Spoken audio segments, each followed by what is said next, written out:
Today we are going to start O-Level Biology 5090, Chapter 3, Movement into and out of the cells, the remaining part 2.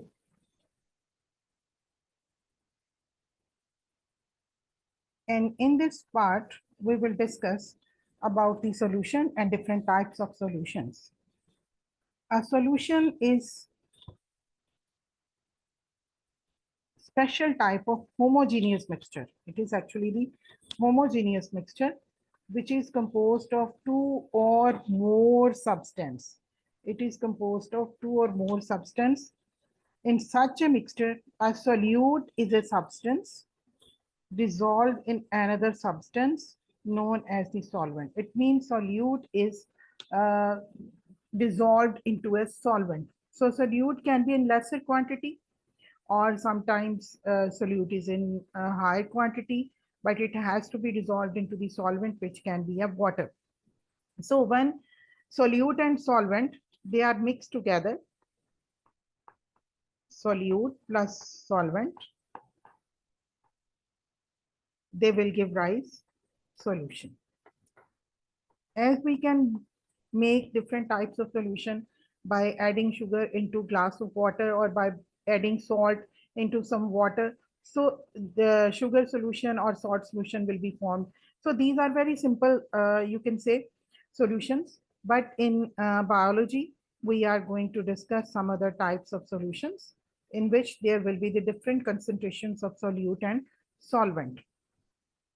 And in this regard, the different types of solutions are, first of all, the first type of solution, which we call hypertonic solution. And second type is hypertonic solution, and third type of solution is isotonic solutions on the base of different concentrations of solute and solvent. Hypo means less, tonic means strength. Strength, less strength. It means there will be the higher concentration of solvent as comparison to solute. And in simple words, I would like to say that there will be high water potential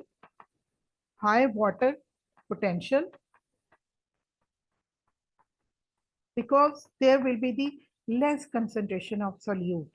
Less solute can be salt, solute can be sugar, or any other substance which can be dissolved into the water. So hypotonic solution means a solution with less strength or with high water potential.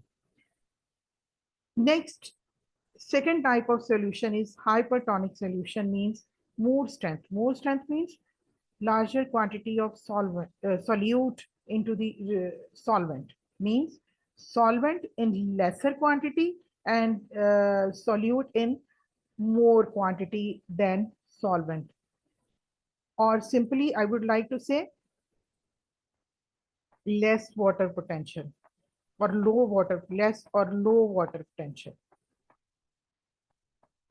So here where there will be the low water potential means the solution or solute which is dissolved into that water is in high quantity.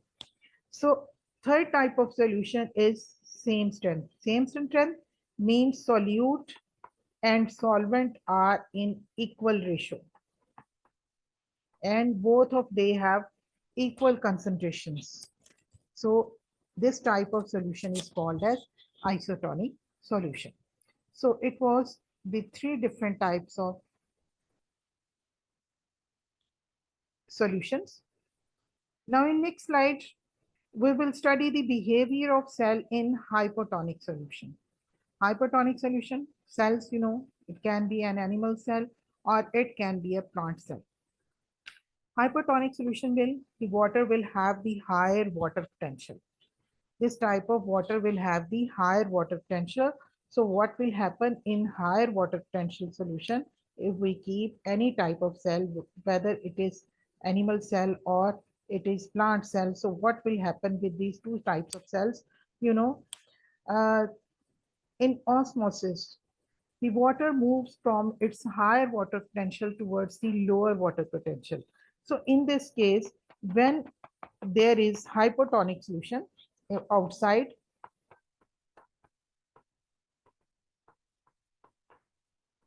So what will happen inside the cells?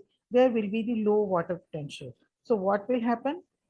The water will enter in these cells, in both of these cells, whether it is plant cell or whether it is animal cell. So after some time, you can see that their size will be increased. They will become, you can say, filled with, they will become swollen and they will be filled with water.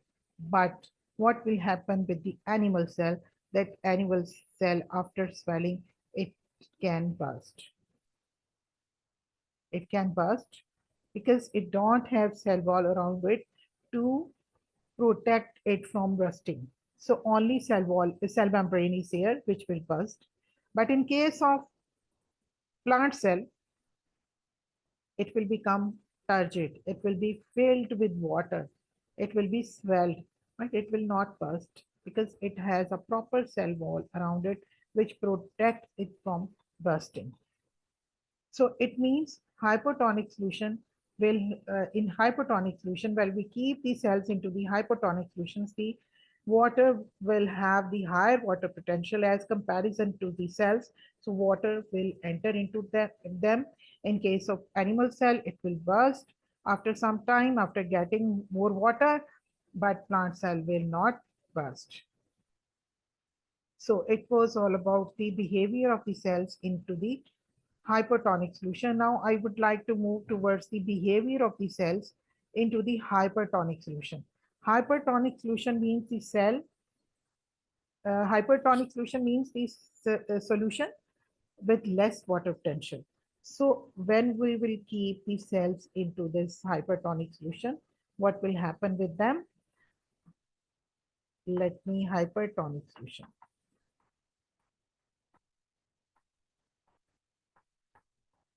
So what will happen with these cells? You know, now the hypertonic solution will have less water potential as comparison to cells. So water, according to the rule of osmosis, the water moves its higher water potential towards lower water potential. So water will start moving outside these cells. So after some time, what will happen?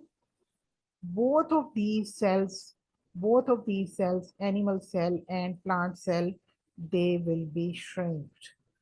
They will be shrinked. So they will be shrinked. So when an animal cell is shrinked, that is called as crenation. You can see in picture the shrinked cells. This is called as crenation in case of animal cell. But in case of plant cells, the process of shrinking of the cells is called as plasmolysis. And the cell after shrinking is called as plasmolyzed cell. So what happened in this case when we used hypertonic solution? The cells had higher water potential as comparison to the outside water. So water moved from higher water potential towards the lower water potential due to the movement of the water out of the cells. Both of these cells shrinked, and in animal cell we say that shrinking is called as crenation, and in plant cell the shrinking is called as plasmolysis, and the cell is called as plasmolyzed cell. So in both cases, behavior of the cell was different. Now in the third case and third type of uh, solution, which is isotonic solution, the behavior of the cells do not change. Why it do not change? Because both of these cells have, if they are kept in isotonic solution, of both of these cells are kept in isotonic solutions. So what will happen with them? Isotonic means same strength.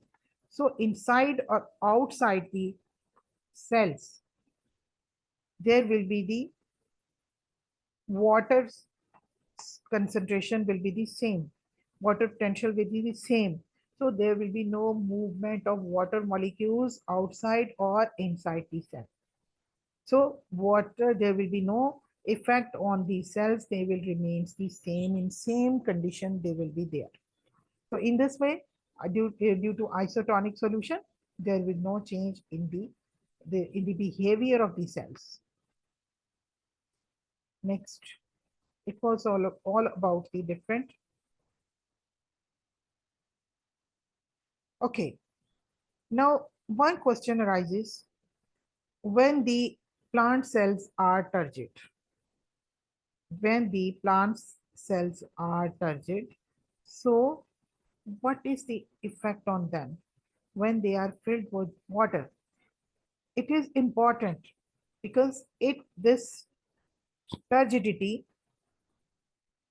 regulates water loss, with the plant, because if there is less turgor pressure, loss of water will take place. Lower turgor pressure can mean that the cell has a low water concentration and closing the stomata. When the plants are in danger, that is, they have less water potential, they have less turgidity inside, so and water is evaporating from the leaves. So what will happen? Their stomatas will become closed.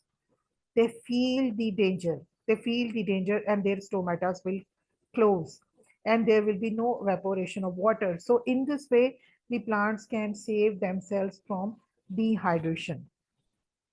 High turgor pressure keeps the stomata open for gas exchange necessary for photosynthesis. So when there is high turgor pressure, it has benefits uh, to the plants, as in this way the stomatas will be open and there will be smooth exchange of gases for the process of photosynthesis. That is, the oxygen will be evolved and carbon dioxide will be easy to get for the process of this photosynthesis. So in this way, I would like to repeat it again. That is, the turgor pressure is more important.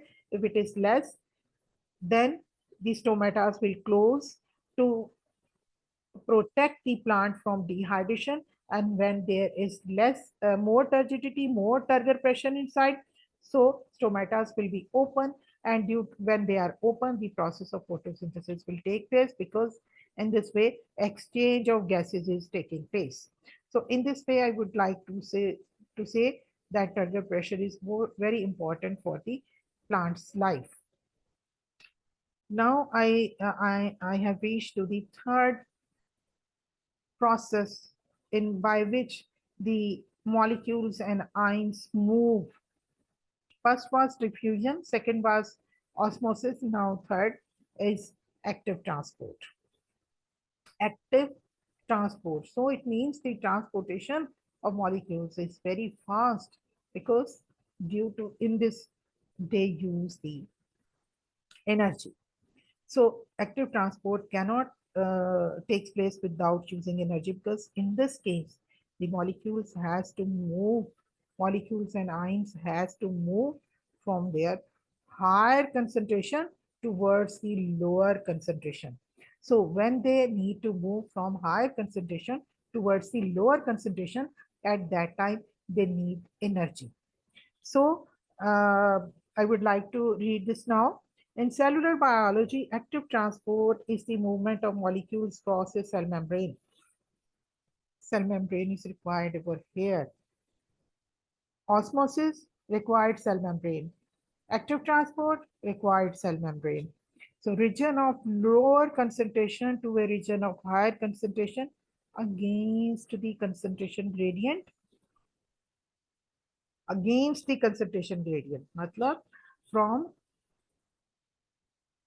in the higher concentration towards the lower.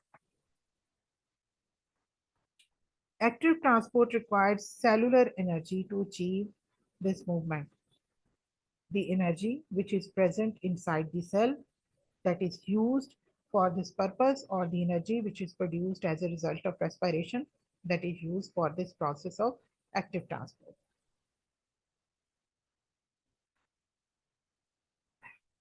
There is a diagram which I would like to show you, That is here in this case, you can see this is the cell membrane lipid bilayer. And here in this case, the hydrogen ions are in higher concentration. It is proton pump. It is an enzyme which is used for the transportation of ions. And hydrogen ions are in lower concentration. So they have to move against the concentration gradient. So they need this ATP molecules, or they need ATP, which is adenosine triphosphate. And this energy is produced as cellular respiration.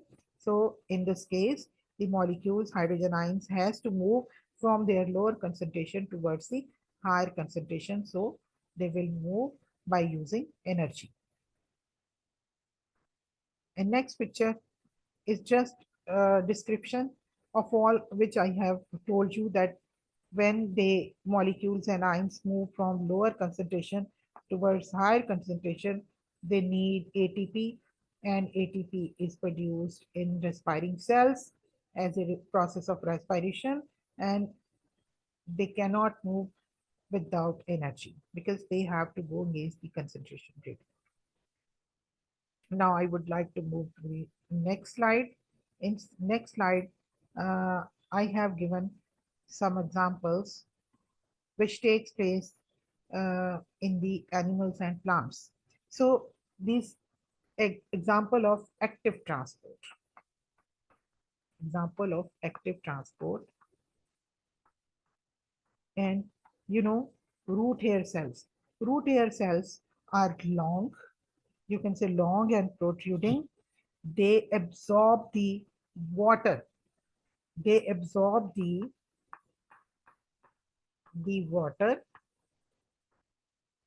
water and mineral lines from soil. So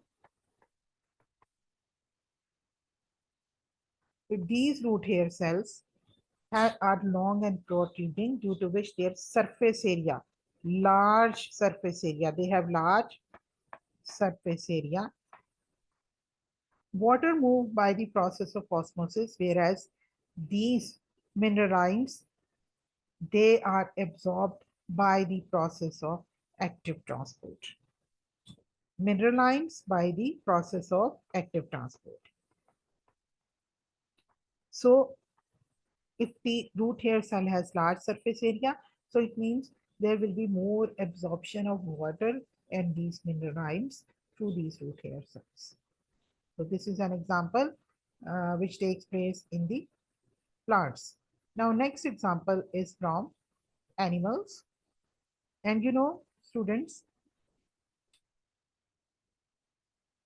when digestion takes place, as a result of digestion, the nutrients are absorbed into the small intestine through the villi. The small intestine absorbs the soluble nutrients. Over time, the concentration of nutrients in the villi reach an equilibrium. The small intestine absorbs all these nutrients, but after some time, when they are absorbed, the concentration becomes equal. But some of the nutrients are still present to be absorbed. So at that time, active transport takes place to upload the mineral ions, to upload the nutrients into the small intestine by the process which is called as active transport. So active transport is used to continue the transport of the small amounts of remaining nutrients against the concentration gradient. So in this way, the active transport is very important in the life of animals and plants.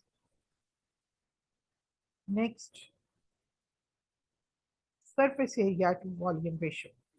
Surface area to volume ratio is a term in which surface area is how much area of the object is exposed to the outside. How much area of the object. Now, in this case, when the molecules move from one cell to the other or inside the cell, so at that time, the more surface area is required, because in this way, the process will be very fast. So surface area is actually the area which is exposed to the outside. And the volume is how much space is inside the shape. how much shape, how much space inside the shape. So in this is the inside this is volume, and all other outside area is called as surface area. So surface area to volume ratio tells you how much surface area there is per unit of volume. This ratio can be noted as surface area volume ratio. It can be written in this way. Now I would like to explain in the next slide how can we find out the surface area to volume ratio. Here, three different sizes of the cubes are there, in which in smallest cube, the length is 1 centimeter. In the second cube, the length is 2 centimeter. In the third cube, the length is 3 centimeter. Now we will find out the surface area. There it has, each cube has 6 sides. So we will multiply 6 with 1 into one side. So it will be 6 centimeter square, and 2 centimeter we will have 24 centimeter square, and in the third largest cube we will have the surface area 54 centimeter square. And volume in case of smallest cube, it is 1 centimeter, because inside the surface, okay, inside the shape will be the volume. So in the 2 there is 8 centimeter cube, and in largest there will be 27 centimeter cube. So when we make our ratio of them, 6 is to 1, 3 is to 1, 2 is to 1. Surface area volume ratio, 6 is to 1, 3 is to 1, and 2 is to 1. So students, now you can find out which has the greater surface area volume to volume ratio. So the smallest cube has the largest surface area to volume ratio. So in this way, we would like to say that there will be more absorption if the size of the object is small as comparison to the larger size objects. Now I would like to move the next part. Now, what is the importance of this surface area to volume ratio? I had told you that every cell has a limit of surface area to volume ratio to ensure that the exchange of resources and waste occur quickly enough for the cell to survive. There will be more and fast absorption if the surface area is greater.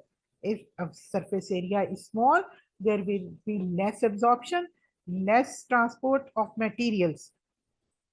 So larger surface area to volume ratio is very important. If cells were too big, diffusion would take an extremely long time, and a cell could die from starvation or poison itself with its waste. There should be faster exchange of materials. If it is slow, so it can be harmful for the life, for the cells. So surface area to volume ratio is very important, as the if surface area is large, more exchange of materials, more fastly or quickly exchange of the materials takes place. It was all about chapter 2nd. Thank you so much. Allah.